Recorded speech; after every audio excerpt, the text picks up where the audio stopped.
Task Force and NIU are the fighting squad of the police. They are not investigators. They are the ones that do the dirty work. If we have to arrest someone, if to penetrate houses, they do that. They don't go and present cases in court. It's not their job. But they found themselves deploying RPM. And no, it was for EWN RPM. used to run the story of this Ekurhuleni JMPD officer who somehow assisted, Ked Matlala's vehicles and fitting them with blue lights. Welcome. We're thrilled you're here with us today. Your time, attention, and engagement mean the world to us. Thank you for choosing to join us. Let's dive into today's topic. We hope it sparks your interest and inspires meaningful conversation. I'm not promoting criminality among any group of African people, but I'm deeply concerned about why crimes committed by black individuals are so often magnified in the media, while those involving white individuals or corporations are frequently overlooked. This selective focus leads our children to grow up with a skewed perception, viewing whites as infallible angels and Africans as inherently criminal. Take General Mlanla Mkwanatsi's explosive testimony at the Madlanga Commission. It's massive in scope and weight. Yet mainstream media, like Clement Manyathela's Connect the Dots segment on 702, September 19, 2025, running over 25 minutes, fixates almost entirely on black figures, such as Police Minister Senso Mchunu and National Commissioner Fanny Masemola, while ignoring critical allegations against Richards Bay Minerals, RBM. Mkwanatsi revealed that after he withdrew his team from RBM in 2022, the company allegedly contacted the presidency, leading to the deployment of elite units like the National Intervention Unit, exclusively for RBM's protection, bypassing standard protocols. Manyathela didn't touch this angle, focusing solely on black-led scandals, which feels like deliberate social engineering. It's like a magician's trick, misdirecting the public to one side while real culprits, including white-dominated multinationals like RBM, owned 74% by Rio Tinto, operate unchecked. This imbalance echoes the Zuma-Gupta era. Back in 2017 to 2018, when the Zondo Commission exposed the Gupta families, Indian origin, often racialized as foreign influencers, ties to black ANC looting under Jacob Zuma, media coverage was relentless, over 100 hours of specials across platforms like 702, with daily headlines framing it as state capture, driven by black politicians. The Guptas became scapegoats, while enablers like white-owned firms, e.g., McKinsey's are 1.8 billion Eskom bribes, got minimal airtime. The result? Public outrage locked onto black villains, sidelining the broader corporate web. Compare that to RBM, a white majority-owned giant gets a private SAPS army, amid unsolved executive murders, yet coverage is sparse, buried in brief business reports, e.g., Business Live, September 21, rather than primetime scrutiny. If this were Zuma and the Guptas again, it would dominate news cycles, with all other criminals playing second fiddle. It's heartbreaking that hardworking people, struggling to survive, lack the time to sift through Mkwanatsi's 15-plus hours of testimony across 3 days. They depend on mainstream media for a fair summary, but outlets like 702 cherry-pick stories, amplifying black-focused drama while shielding advertisers or politically connected elites. Ramaphosa's New Balance's ANC with DA/business interests, after all. This isn't just unfair, it distorts justice. The media is heavily reliant on advertising revenue, which could explain why advertisers and their close associates are often overlooked. Without advertising, stations like 702 would struggle to survive. This makes it even more critical for black individuals to establish their own businesses and become advertisers themselves. As the saying goes, he who pays the piper calls the tune. Currently, white-owned entities dominate as the primary payers, ensuring they receive preferential treatment from the media. Even black-owned media companies like the ones that own Power FM, depend completely on white advertisers, leaving them unable to shine a spotlight on those who feed them. I agree with the analysis that media reforms, like mandatory balanced reporting, could help, but it'll take public pressure and independent platforms to force the shift. What do you think? Could amplifying voices like Mkwanatsis on social media break this cycle? That's a wrap for today. Thank you for sharing your time and thoughts with us. Your presence truly lights up our community. Stay curious, keep engaging, and we'll see you in the next one. Connect the dots. Can we help each other connect the dots? Because honestly, my friends, there's a picture here that's beginning to emerge. And I think the KZN Police Commissioner General Nhlanhla Mkhwanazi, when he was talking about some cartel, I don't know, maybe he was referring to this drug cartel in Gauteng that somehow has links to these people in the authority. Could be or could not. It could not be it. But there's a picture I'm beginning to pick up here. So, stay with me. Who shall we start with? Let's start with Ket Matlala, because he's the man that has been arrested. Right? Ket Matlala. Remember, there was actually a story a long time ago that I think Jeff Wicks or somebody else at News 24 did. Even EWN. EWN used to run the story of this Ekurhuleni JMPD officer who somehow assisted, Ket Matlala's vehicles and fitting them with blue lights. I don't remember where the investigation ended up in Ekurhuleni. We could try check that out. But Ket Matlala. Let's put Ket Matlala's name here. So I'm literally going to do this while I'm connecting these dots, quite literally, because I want us to help each other. Now, Ket Matlala is someone who is linked to the police minister, Bheki Cele. And by linked to Bheki Cele, I mean Bheki Cele stayed at his luxurious apartment in Pretoria. Bheki Cele met with Ket Matlala at a Zimbali mansion or Zimbali house owned by Hangwani Maumela. This was all reported on News 24. You can go check it out. And they did contact Bheki Cele, and Bheki Cele didn't deny that. In fact, there are some people who try to lie. Hangwani tried to lie and say, "Oh, I didn't know who was coming to the house." And yet News 24 says, but here's a message you forwarded to Ket Matlala, giving them the code for the gate.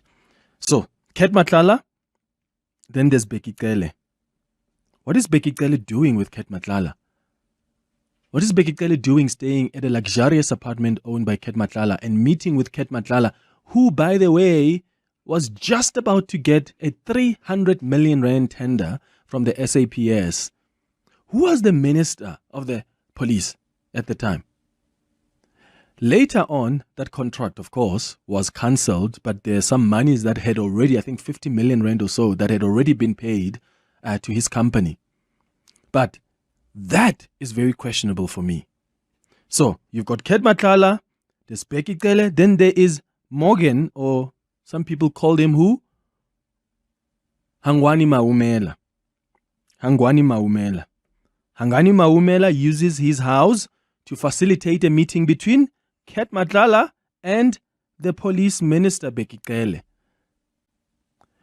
Why should you care about Ket Matlala and Morgan Hangwani Maumela? Is because these people are flagged in investigations regarding the contracts that they got at the Tembisa Hospital. News 24 has done an incredible work of exposing what Babita Deokaran tried to expose before she was killed. So these two individuals, when you go check out what Babita Deokaran had uncovered, you'll see in News 24 reports that their names are mentioned. And these are the two people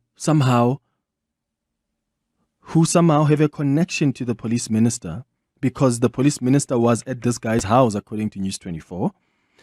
And Ket Matlala was meeting the police minister at this guy's house. And Ket Matlala has stayed at Bheki Cele's property. That's very questionable. let's go to other individuals. And this is where it gets concerning for me. Serge Kabonge. He was on this show. Was it this week? On Monday this week. Serge Kabonge was on this show on Monday. He asked to come on the show because he wanted to, tell his side of the story, because the ex-girlfriend of Ket Matlala is now saying that Serge Kabonge, who is friends or business friends with Ket Matlala, the ex-girlfriend of Ket Matlala says this guy was involved in her attempted murder, which is the case that Ket Matlala is in jail for. They want to try him on those charges. Serge Kabonge made a very serious revelation on this show on Monday. He said he is close friends with the Deputy National Police Commissioner, Shadrack Sibiya. Okay? Now, let's write Shadrack Sibiya here. So, Serge Kabonge says, yeah, I'm close friends with Shadrack Sibiya, when I asked him what their relation is. Who is Serge Kabonge close to? Serge Kabonge confirmed on this show on Monday that he is close to Ket Matlala, and he is also close to Morgan, aka Hangwani Maumela, the two people who were flagged by Babita Deokaran in contracts and irregularities and corruption at Tembisa Hospital. In fact, the SIU, not the SIU, but I think is it the NPA that's already trying to attach some assets belonging to Hangwani Maumela? So, Serge Kabonge, who is a close friend, according to him, of Shadrack Sibiya, who is the Deputy National Police Commissioner, is also close friends with Ket Matlala, who's arrested, and Morgan Hangwani Maumela. Now, this is what shocked me yesterday. General Mkhwanazi says, on Ket Matlala's cell phone, they found a message that indicates Ket Matlala sends this message to somebody else and says, oh, the National Police Commissioner is going to be arrested and my person is going to get the position of National Police Commissioner. Who was he referring to as my person? Shadrack Sibiya.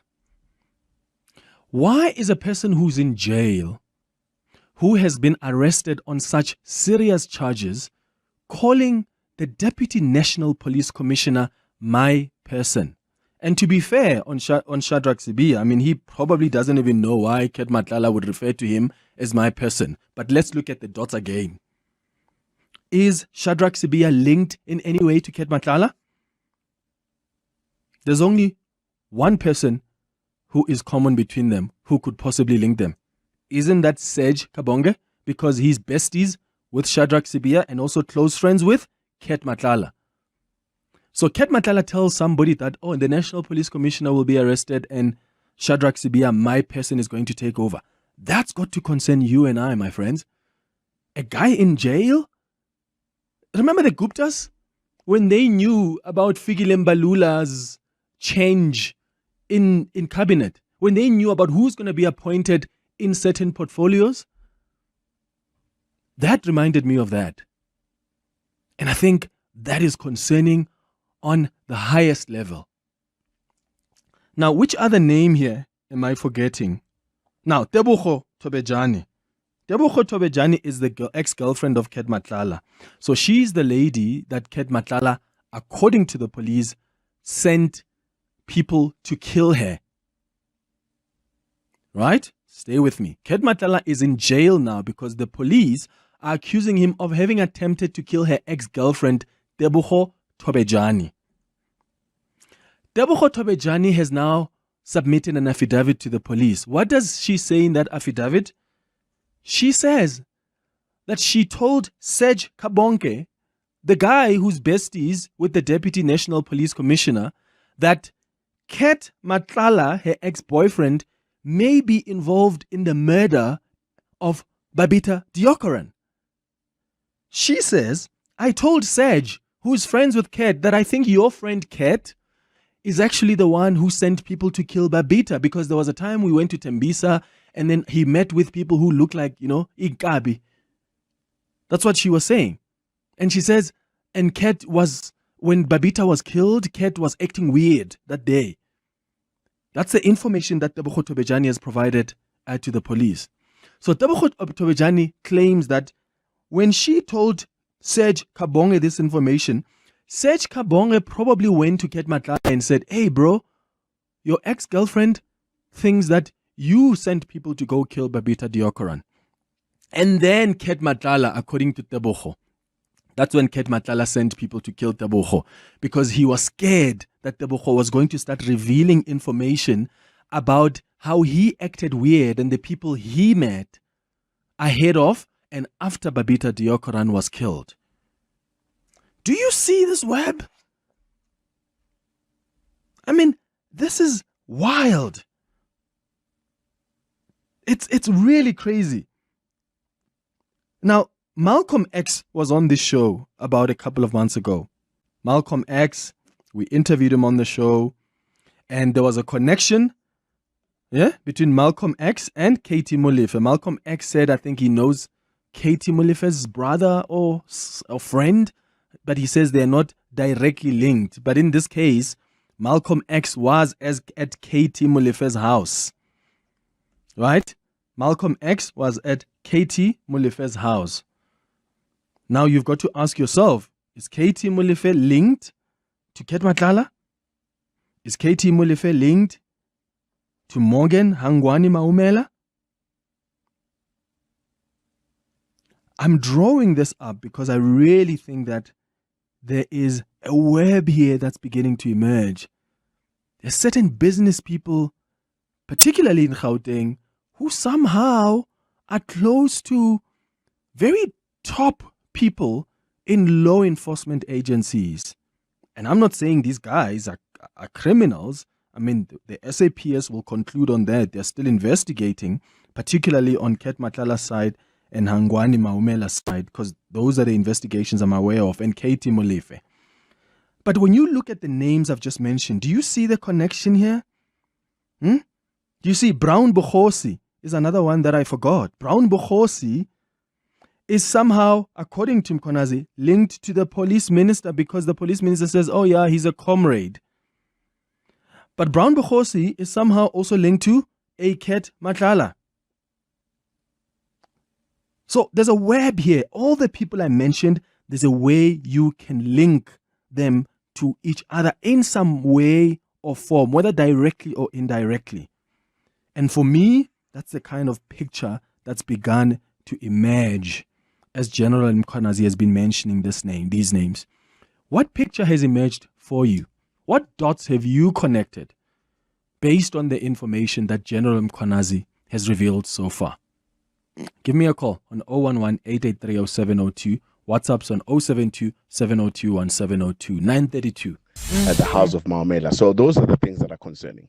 You see now. I didn't even know about Bejani Chauke. So for those who don't know, Bejani Chauke is the former advisor, advisor to President Cyril Ramaphosa. So apparently, so I haven't verified this. So can we check this?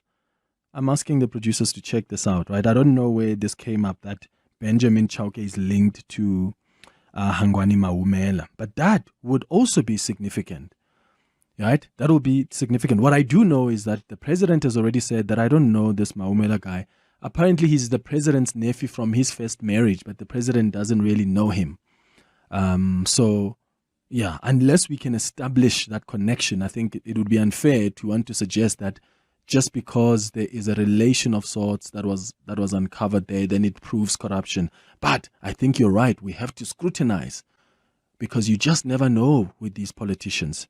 But we'll check this. I don't know who said that about Bejani Chauke leaving Hangwani Maumela's house. We'll check it, verify it, and then I'll come back to you on that.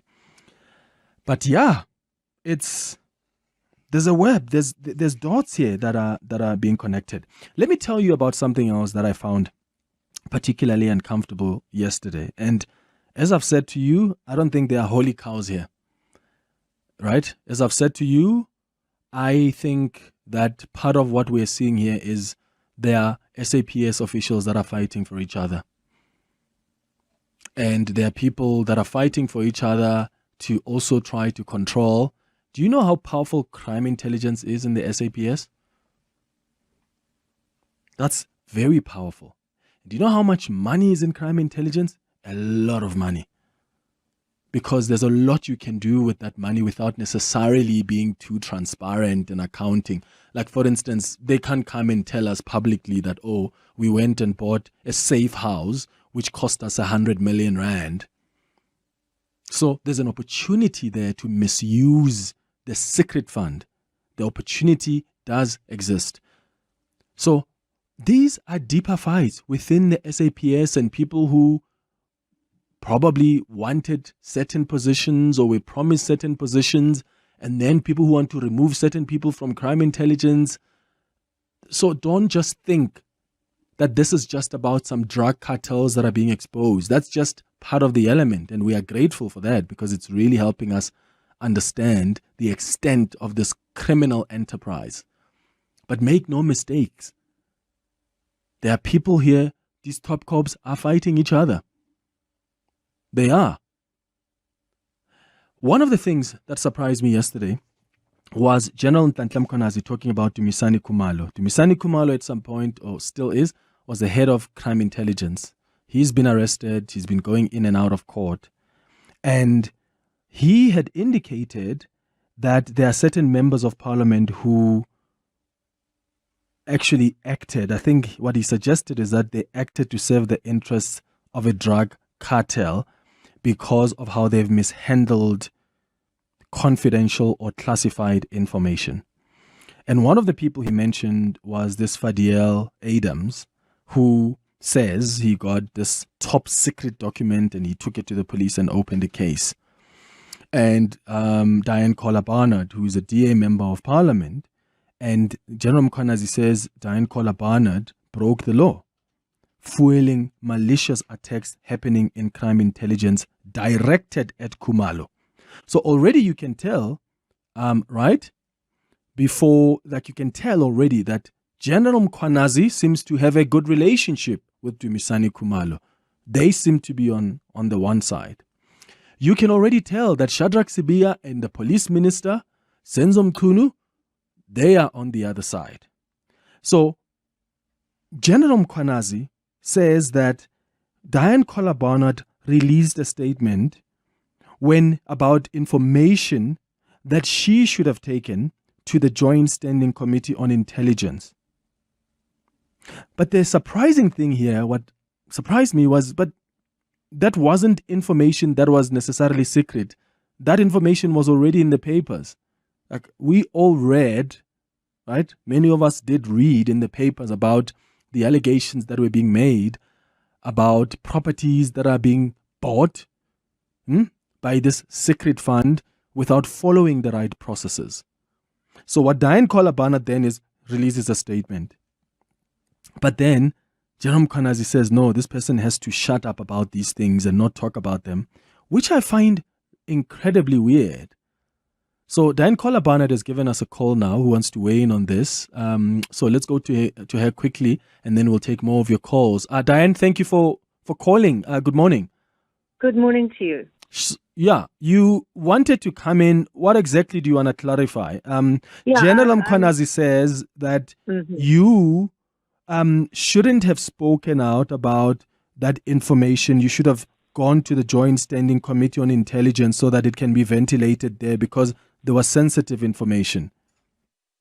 Well, I think your analysis of the entire situation is 100%. The information came out in the media on about the 13th of February. And then on the 17th of February, having spoken, for example, to the Minister of Public Works, I said, did anyone approach you to have Public Works provide properties? And the answer was no. And the Joint Standing Committee on Intelligence had not yet been formed. I had not been sworn in. That only came about over 2 months later. It took almost a year to put that committee together. So I was speaking as an ordinary MP. I did ask when I read the items in the paper, which I reiterated in my statement. I contacted the Inspector General of Intelligence and asked him to investigate, which he agreed to do. So I had no information that was other than what was in the newspapers, and I was not sworn to secrecy. This was now out in the media. And the next week or so, I must say, City Press came out with information. I had my jaw dropping. They had everything in detail. So you're right. It's spy versus spy, boss versus boss. The situation's a mess. But to suggest that I'm part of a criminal syndicate was outrageous and defamatory. So, and what the information, just remind our viewers what information it was that was out in the papers. Was it the TAS team that was buying these properties? What was your statement about? It said that the claim was crime intelligence had bought two properties, one in Durban and then a boutique hotel in Pretoria. And there were some pictures of them going around. Some journalists contacted me, knew the addresses of them. So the information was out there. I do not know who leaked it. I don't know if there's ever been an investigation into who leaked it to the journalists. Mm-hmm. But I commented on those. And it seemed to be, I said I wanted the Inspector General to check that it was done procedurally, that there weren't shortcuts, and that the claims made in the newspapers should be investigated, which indeed then happened. Mm. Once that was done, by then, 2.5 months later, I was sworn in. And once you're a member of the Joint Standing Committee on Intelligence, you are sworn to secrecy. Mm. So obviously I cannot speak about what's in the report or not in the report, which was then presented to the committee.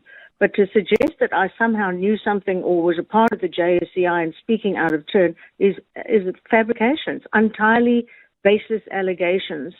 I don't know who's informing him of this, but again, it could be his close friends in crime intelligence saying, oh, let's see if we can nail her.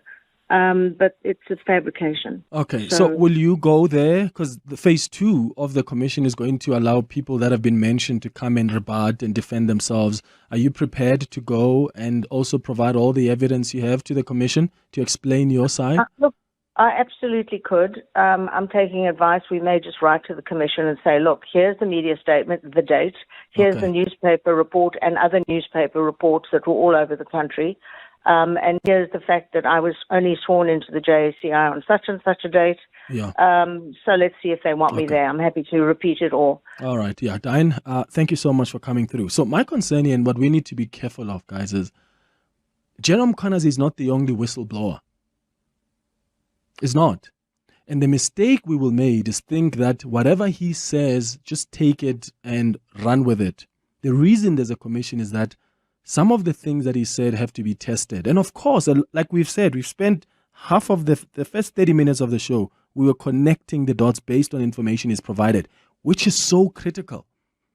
And he's done so well trying to help us draw this picture. But that doesn't mean that anything then that is said, then you just take it without questioning it further. In cases like this, where Diane Kohler Barnard releases a statement based on what's in the newspaper reports, that's what politicians do. That's what members of parliament do. What is wrong with that behavior? Unless he is able to demonstrate to us that before she even released that statement, there was critical information out there that got to her and it shouldn't have gotten to her. And he has to at least give that evidence. And I hope that we can get to a point where evidence can also be released to back up some of the claims that are made so that people's reputations are not just tarnished. Because when you get mentioned there by him, people then are quick to call you all sorts of names. So I think we need to be very cautious about that too. It's 6 minutes now before 10 o'clock. Arrest, convict, another theft comes in. So they end up having successes of RPM that's got nothing to do with what they are sent there for. So they became like a police unit for RPM. Task Force and NIU are the fighting squad of the police. They are not investigators. They are the ones that do the dirty work. If we have to arrest someone, if to penetrate houses, they do that. They don't go and present cases in court. It's not their job. But they found themselves deploying RPM. And no, it was for RPM only. I can confirm that. So the members deployed there for, I think, almost a year. So RPM had the privilege of getting a SAPS deployment to service only them, which was funded at the National Office. Little did I know, Commissioner, that this RPM has got contacts in a high level of our country, of our government. because what followed after that was a call that I received from my boss, the National Commission, who said to me, but I hear that you had deployed people in Richards Bay and you withdrew them. I said, yes, I deployed them there for a mission. They didn't achieve the mission. A year later, I brought them back, and they are still carrying those investigations, but from my office. Then he said, no, I received a complaint from the presidency. You must send these people back. Deployment of security in DRC, of the security forces in DRC, is to have the South African army acting as a private security of the mining corporations that are plundering the wealth of South Africa. These are the South African, multinational, but also foreign-owned multinational corporations that are plundering that country and looting it on industrial scale. Welcome. We're thrilled you're here with us today. Your time, attention, and engagement mean the world to us. Thank you for choosing to join us. Let's dive into today's topic. We hope it sparks your interest and inspires meaningful conversation. Our topic today concerns the misuse of South Africa's security forces to protect the interests of multinational corporations instead of prioritizing citizens' safety. The mainstream media's silence on this issue is deafening. They loudly report minor incidents, such as accusations against Kat Matlala for misusing state blue light convoys, but remain quiet when President Ramaphosa's administration is accused of deploying state security as private security for multinational companies. General Mkhwanatsi revealed that in 2021, he sent a team to investigate cases at Richards Bay Minerals, RBM. He withdrew the team after it found no evidence related to the purpose of their deployment. Shortly afterward, the presidency allegedly complained and instructed him to redeploy the team to RBM, effectively using state resources as private security at taxpayers' expense. Similarly, South African National Defence Force, SANDF, soldiers have lost their lives protecting the private interests of multinational mining companies under the pretext of peacekeeping. South Africa is now deployed to Congo. And a lot of people are raising questions to say, but what are the motivations behind South African army being there? And a lot of South Africans passed on, the soldiers and rest in peace to them. But people are saying, why is South Africa getting involved? And it's because there's mining interests. And these mining interests have been linked to powerful people like the President of South Africa, Cyril Ramaphosa. And the government has allowed the military to go there, and you can see the tensions have really risen. But what's quite interesting is that South Africa has significant investments in DRC's mining industry. It includes resources like cobalt, coltan, and obviously because of the economic interests, this raises suspicions that the military actions may be aimed at safeguarding these investments. Richards Bay Minerals, RBM, is a leading producer of heavy mineral sands in South Africa, with the following ownership structure: 74% owned by Rio Tinto, a multinational mining group; 24% owned by Blue Horizon Investments, a Black Economic Empowerment (BEE) consortium; 2% owned by the RBM Employee Share Participation Trust, benefiting permanent employees. Why is the mainstream media silent on these serious allegations? They highlight minor offenders while briefly mentioning major players in what appears to be true state capture, only for these stories to vanish as millions disappear. Please review General Mkhwanatsi's testimony in the provided video and share your thoughts. That I had said when I started 2 days ago, that according to the Constitution and the law, I have a responsibility of managing the police in the province of KwaZulu-Natal. So it is expected of me and the men and women that are working in that province to make sure that we discharge our duties according to what the Constitution and the law is expecting from us. And therefore, it happened at one stage that there is a company in KZN that is called Richards Bay Minerals. It's a big company that does sand mining. There were incidents that had happened in that facility, in that company, that led into murders of some of the executives. And when it happened, there was a meeting that took place, which I attended together with the Premier at the time. And the Minister of Minerals and Energy, Minister Gwede Matashe, was in attendance in that meeting. So he actually convened the meeting. He wanted to engage with the communities because quite a lot of mining companies that are situated in Richards Bay. So during the presentation and then meeting, it came out that there are cases from RPM that involve executives in RPM that has not been solved. And the business people were sharing their frustration to the minister about the lack of police, efficiency in dealing with the investigations of those cases there. I then, because I was present as a provincial commissioner, I had to take responsibility for that. I didn't need to have the minister telling me that Jerome Konas do something about this. I was present, and the minister is listening, and it took us with, the premier is present. So I took it upon myself to make sure that I prioritize the investigation of these cases. I then went back to the office. I deployed the team. This was 2021. I deployed the team to Richards Bay.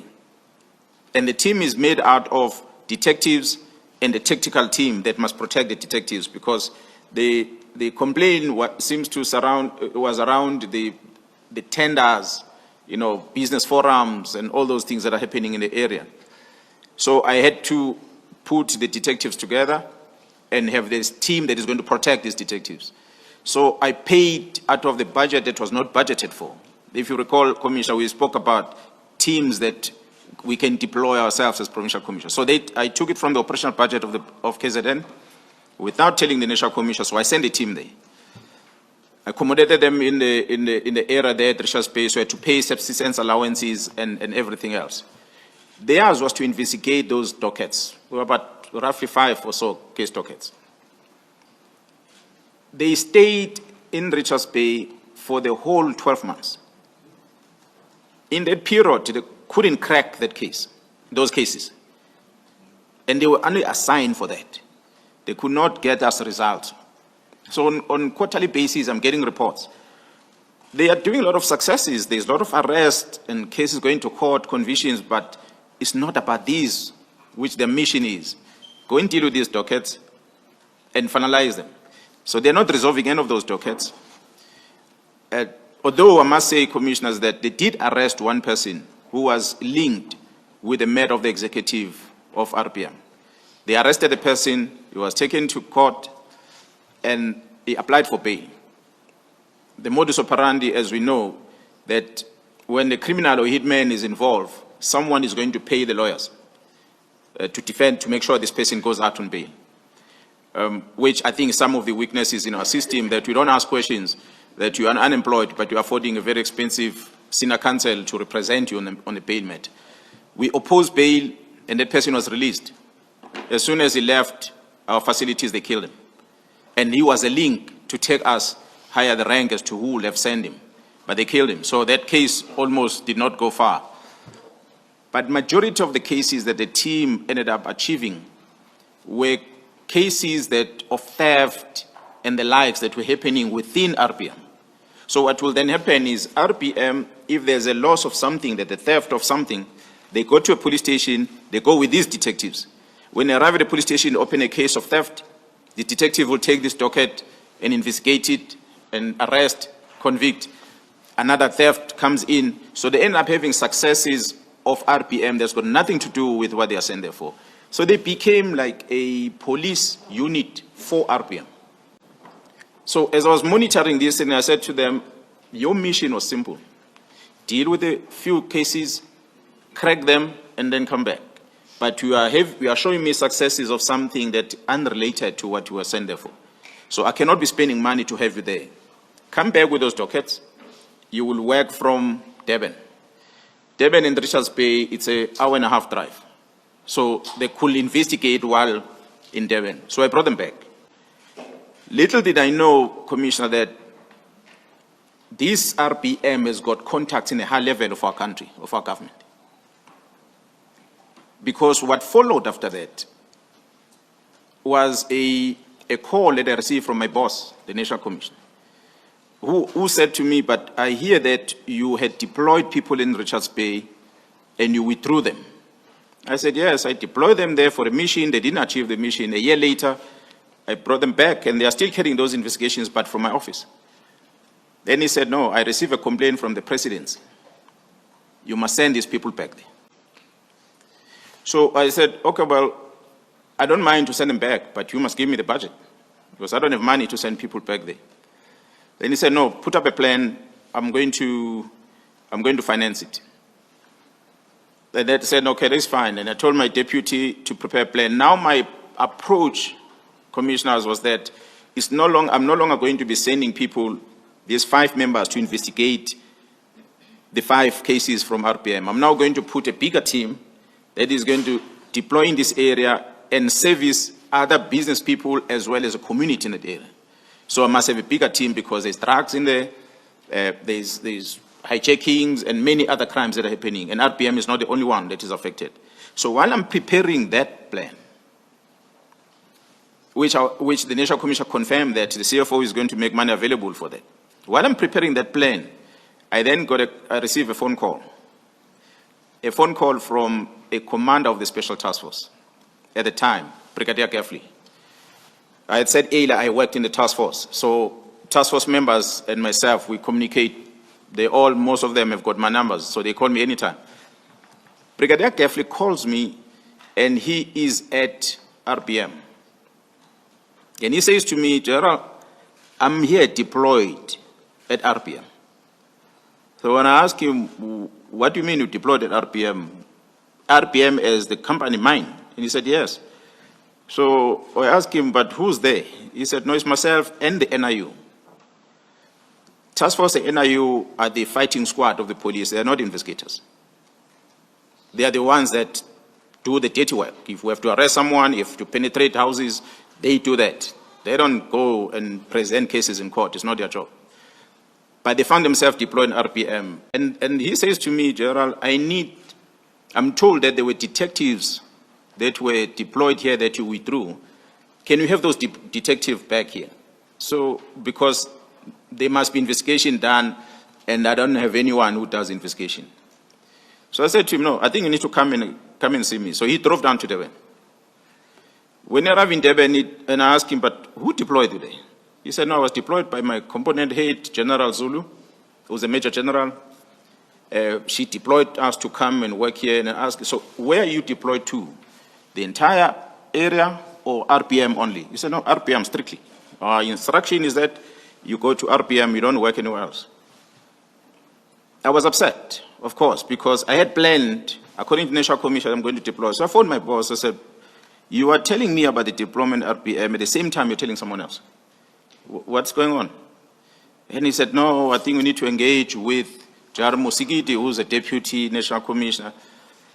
And so I then decided to keep quiet. I released these detectives to Brigadier Gaffley. So he included them on his budget. They went back to RPM. So they sat there for that period. And was this again to be RPM only, or was it now to be in accordance with your plan of servicing the entire area? No, it was for RPM only. I can confirm that. So the members deployed there for, I think, almost a year. So RPM had the privilege of getting a SAPS deployment to service only them, which was funded at the national office. I'm sure the management of the police will come and explain as to what informed that and the cost that was spent on it, which was against my proposal. So they were there for RPM and nobody else but RPM. You said this was a good few years back. Who was the national commissioner then? The current national commissioner, Chara Masimula, was the boss. That's a wrap for today. Thank you for sharing your time and thoughts with us. Your presence truly lights up our community. Stay curious, keep engaging, and we'll see you in the next one.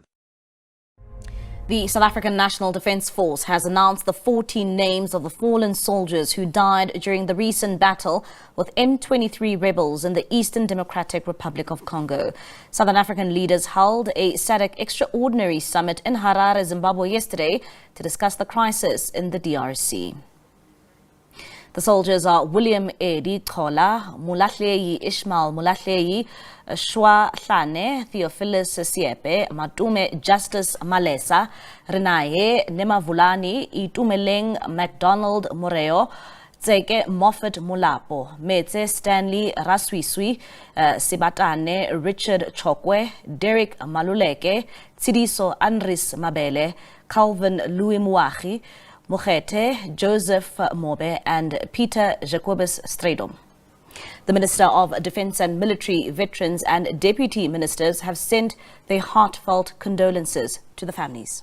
Welcome back. So the General Industries Workers Union of South Africa says the deployment of South African troops to the DRC is rooted in imperialist agendas driven by corporate and mining interests rather than genuine humanitarian concerns. JWSA President Mamedle Sebe joins us now for more, and I think I should mention this as well before we actually get into this discussion with Mr. Sebe, that we were expecting that at 9 o'clock that discussion on the way forward for GNU leaders was set to take place, a meeting between the leader of the Democratic Alliance as well as the President Cyril Ramaphosa at 9 o'clock. Well, we're hearing now that that meeting was postponed due to an urgent SADC Troika meeting over the DRC crisis that the President then needs to attend to. So that matter seeming to be more urgent for the President. And so the JWSA also speaking out about what we've seen take place in the DRC. Mamedle, a good evening to you. Thank you so much for joining us. Nice to be here, Nali. Yeah, I mean, you want to start off, of course, by talking about just the news that it was 9 soldiers that we had lost, and then the news that yesterday 3 were killed in a crossfire, 1 succumbing to their injuries, and so South Africa having lost 13 troops in the DRC. Absolutely. I mean, we are shocked, we are appalled. Our condolences and sympathy and thoughts are with the family, the bereaving family of the fallen soldiers. Ultimately, we know who is the guilty party. And this is this government that is using an ordinary black working class soldiers in particular to fight a war for the profits, for the imperialist interest and the plunder of the DRC by the big corporations, particularly in the mining industry, at the behest and in the interest of which they are pursuing policies of government in this country, but also internationally, including in DRC itself. I mean, that's a big thing to say when there's a clear understanding by many that our troops are there to help defend the humanitarian situation. So perhaps you need to give me a little bit more motivation behind the argument that you've put forward, where we've seen other nations send troops as well to the DRC to ward off what is understood to be Rwandan M23 rebels from vulnerable communities. Well, you know, as Marxists, I mean, Lenin's actually aptly put it, that a war is a continuation of a policy by other means.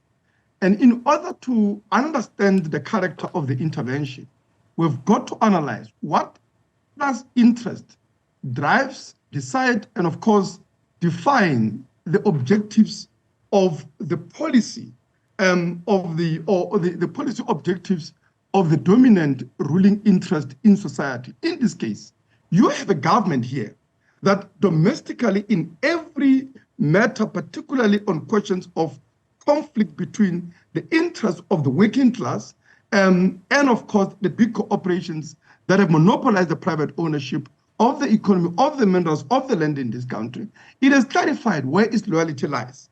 And to expect that this government that has carried a brutal and a bloody massacre of the workers at Marikana, but also is engaged in a policy of a brutal class war against every movement and a struggle of the working class for better wages, for proper, free, adequate services, and for the distribution of wealth and land in the interest of the vast disenfranchised majority of the black masses in this country, that it has chosen the side of this big cooperation, that suddenly in DRC, it would represent any other interest, is delusional. The reality is deployment of security in DRC, of the security forces in DRC, is to have the South African army acting as a private security of the mining corporations that are plundering the wealth of South Africa. These are the South African, multinational, but also foreign-owned multinational corporation that are appearing in that country and looting it on industrial scale. DRC is arguably the richest, the mineral richest country in the whole world. It has an estimated mineral riches of 445 trillion rands worth of minerals. And just reflect on that.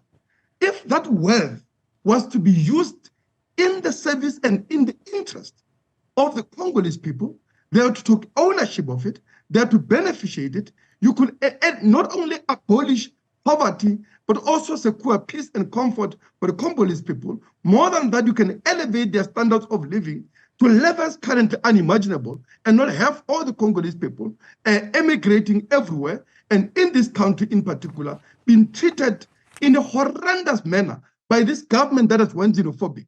That to imagine that this very government that is completely xenophobic and treat the Congolese immigrants in this country in the manner that they are, that suddenly they are willing to sacrifice soldiers, in defense and for the prosperity and the peace of the people, in the DRC. It's delusional. You just have to look at their policy. In respect of the Congolese immigrants in the country, in respect of the black working class in this country, and you look at that and say, whose interest is this government serving? Because, let's say it, right? The South African Defense Force is only but an external mission of the whole military apparatus of the state that domestically is represented by the SAPS, South African Police Service. This is a police service that is killing the miners, that is brutalizing the working class every time they rise in defense and to advance their interest. And therefore, you have to look at that, because the foreign policy of any government, and this includes this government, is but an application and continuation at an international level of the domestic policy of this government. And that's the reason we say the working class just have to rely on their own experience of the state in this country to understand what is the role of the military and the role of the South African intervention in the DRC itself. I want to hear about what you talk about other countries. I mean, in the statement that you've put together, you write, many South Africans caught in the imperialist euphoria of this government have lamented the role of Paul Kagame, whose funding and equipment of the M23 are responsible for the fighting capacity of its forces. Finish that thought for me. Well, I mean, Paul Kagame, Yoweri Museveni, and the gangs around him who have been looting, DRC with the brazenness, with crudely, are rightfully condemned by the people in this country. But to suggest simply on the strength of the fact that the dominant faction, in the DRC is able to vouch for the honest and the sincerity of the South African government, I mean, is to miss the point.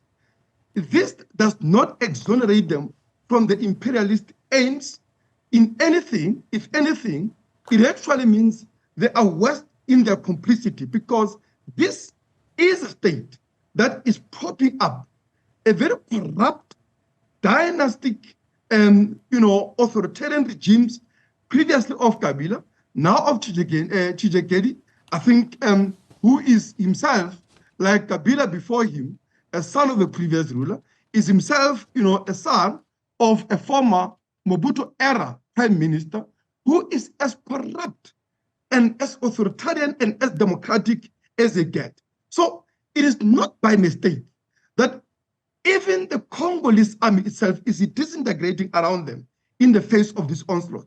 Because for many of those soldiers, the propaganda that is being fed to South Africans, that they are there to defend democracy, that they are there to defend, in governance, stability, and all of that, that would be laughable if only it wasn't tragic, because their experience of the corruption of that regime, of the tribalism, that has meant they are actually giving the false pretenses that the likes of Kagame and Yoweri Museveni need to intervene in the eastern, Congo, apparently in defense of the Banyamalange people that they don't care about, is making those soldiers to refuse to die for this regime, because they know that all of this propaganda that people in this country seem to be, childishly taken seriously, is nothing but a deception and lies. So the fact of the matter is,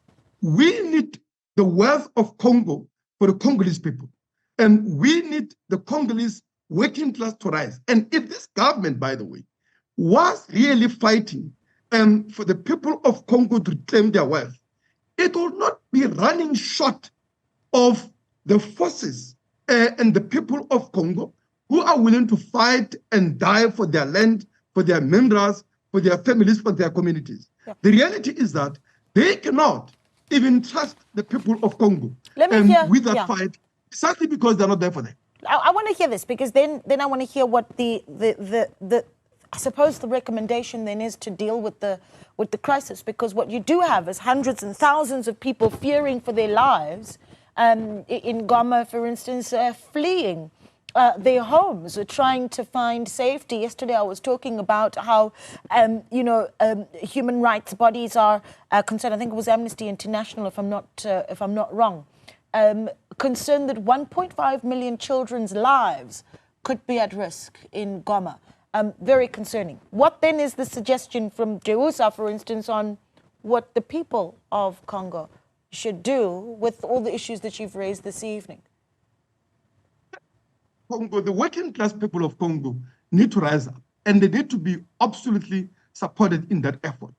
Not to show up the very elite that, by facilitating the plunder and the looting of Congo, by dividing its working class along tribal lines, have actually imposed on these masses, on the masses of the Congolese people, this horrific wars that has devastated so many lives, so many communities, and left millions of people displaced, right? We don't need any of that. What we do need is to make sure that we support an independent working class organizations, the trade union movement, the community civics, and in fact, equip and arm them to rise up in defense of their families and their communities against the invasion by the forces of reaction that have been sponsored by Kagame and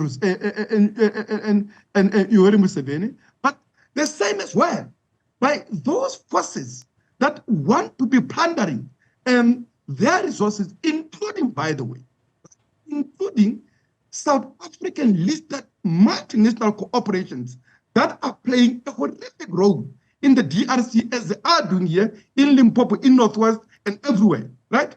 And for that, the workers' movement in this country must take a position that they would be demanding the withdrawal of South African troops, but also providing a necessary support to rebuild the workers' movement in that country, to support the communities, including self-organization of community and working class militia that can be able to assemble themselves in the people's army that can rise not only against imperialist forces, but that elite that is responsible for actually creating the conditions of this devastating civil war that has been going on for decades, without any corruption, the oppression, and the ruthless exploitation of the people of Congo in the pursuit of the brutal colonial extraction of their minerals. You are not going to end the war in Congo, but also you are simply going to be sacrificing South African and soldiers from all over the continent and wherever that they are drawn from, in a war that is about the profits, the interest, and the plunder for the enrichment of the elite and the big corporations that are, of course, looting Congo of its minerals and depriving its people of peace, comfort, and, of course, the prosperity that they deserve. Yeah, this is an ongoing discussion, and you've said a mouthful, but thank you so much for speaking to us and putting certainly the position of Jeusa forward. Mamedre Isebe, the president of Jeusa, responding to some of the images and certainly the crisis that we see unfolding in the Democratic Republic of Congo. That's a wrap, folks. But before you go, keep this in mind. Their smoke and mirrors are just theatrics, pulling your focus from what truly matters. The real fight?